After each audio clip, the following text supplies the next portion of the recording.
Right, the Beverley Bullet. This is frightening because we all agree here. I feel like you have some sort of honourable ownership of King of Stars, Steve. So I'd like you to lead off.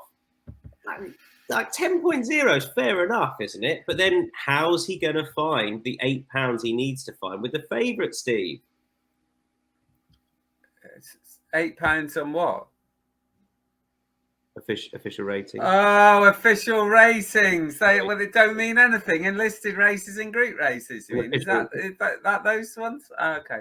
The only thing you need to worry about with King of Stars is whether the ground dries up enough.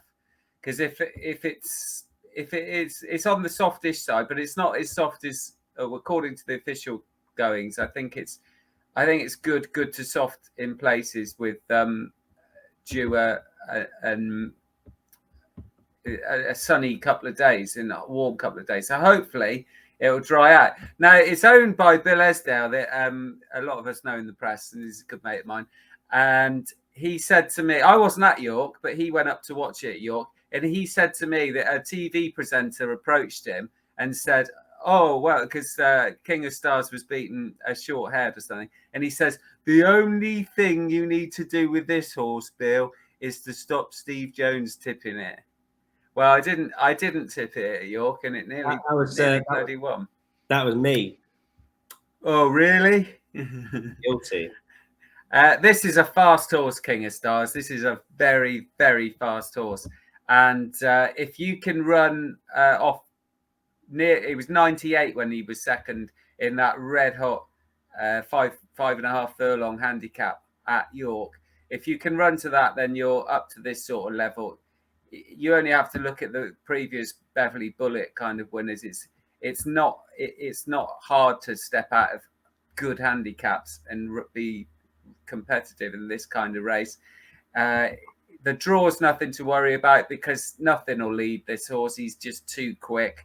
If you go back through the winners of this and also the good 5 furlong races at Beverley, it's very hard to come from off the pace, even though they tend to go fast and it's an uphill finish. But it's round a bend, and that often plays into the hands of front runners. And this horse is a front runner. He's definitely up to this level, in my opinion. And you've got him taking on horses that do like to come from off the pace. There's a lot of them that like to be held up, and they'll just give him too much rope because they won't be able to stop giving him rope because he's that quick. Tis Marvellous, last year's winner's got a real good chance, but he's coming off a bit of a break and hasn't really been at his best this season. So, yeah, if it dries out enough, King of Stars has got a great chance. Donn McClean. Yeah, I echo a lot of what Steve just said there. That run at York, like it was a massive run, better than it looks even on paper, because he was drawn right towards the near side, and the 4 horses who filled the first 5 places with him, they all raced towards the far side. Nomadic Empire was drawn 15, so not too far away from him, but Jason Watson got him out and dropped him in and got him towards the far side. So he actually raced over towards the far side as well. So he did remarkably well, King of Stars, to get as close as he got from the near side, having to do a lot of racing without any company on the near side for much of the race. And Gatanfar, who also raced towards the near side, he did well. He finished close up 4th behind Summer Gahand a couple of days later at York. So proved that while the draw seemed to oscillate a wee bit at York during the week, definitely in that race, it looked like it was an advantage to be towards the far side. So King of Stars, in doing what he did, was a big run, and a £3 hike, I think, underestimates the worth of that run. And on his draw and stall line, like as Steve said, he's going to be out and going forward early anyway. It used to be a race in which it was difficult to win from a higher draw, but Take Cover won from stall 9 a few years ago. Dakota Gold won from 8 last year. Tis Marvellous won from 6, I think.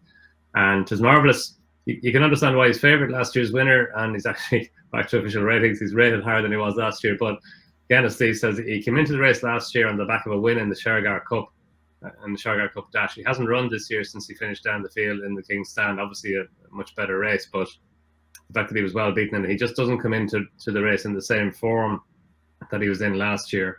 Corker, you have to respect, he needs to get away a wee bit more quickly than he has been of late. He was well beaten by Royal Acclaim last time. Royal Acclaim, she was probably just wasn't able to lie up with the fast horses in the Nunthorpe last time, but actually King of Stars has the beating of Corker on a line through McCanna. So I think there are plenty of strands to the case for King of Stars, and yeah, I thought he'd be shorter. Yeah, the other thing, Don's absolutely spot on with the draw at York.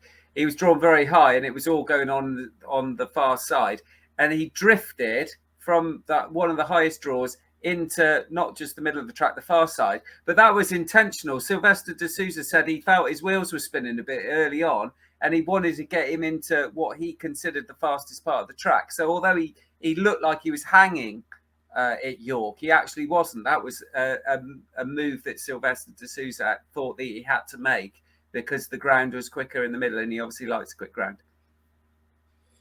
Yeah, I don't have anything to add to these comments on King of Stars. He's a big price based upon how unlucky he's been. Not the ideal jockey for him at Ascot. He's definitely unlucky last time. And as Steve said, I think particularly in this division, you don't have as much to find to make it up into a pattern company sprinter if you're already a decent handicapper. So King of Stars for me.